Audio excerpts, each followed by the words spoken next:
অন্তরাল। স্মৃতিগুলো বড়ই বিষাদময় হয়ে উঠেছে। রাতের বৃষ্টিতে টিনের চালের অমায়িক ছন্দে সে বিষাদ প্রলম্বিত হয়েছে।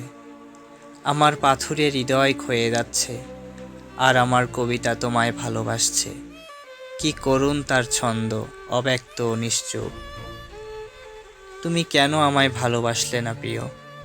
আমরা ঘর না বাঁধতাম, হাতে হাত রেখে পূর্ণিমার চাঁদ না দেখতাম, অন্তত একে অপরকে ভালো তো বাসতে পারতাম।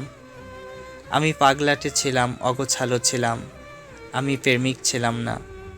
তুমি তো আমায় গুছিয়ে নিতে পারতে, একটুখানি ভালোবাসতে পারতে। আমরা ঘর না বাঁধতাম, আলিঙ্গন না করতাম, অন্তত একে অপরকে ভালো তো বাসতে পারতাম। আমরা পূর্ণতায় যেতাম না, অসমাপ্ত রেখে দিতাম প্রণয় উপাখ্যান। তুমি আরও তীব্র বিষাদ দিয়ে চলে যেতে, ভোরের কুয়াশায় হারিয়ে যেতে, তবুও তো একটু ভালোবাসতে পারতে। তুমি কেন আমায় ভালোবাসলে না প্রিয়? আমরা ঘর না বাঁধতাম, চোখে চোখ রেখে হাজার বছর কাটিয়ে না দিতাম, অন্তত একে অপরকে ভালো তো বাসতে পারতাম।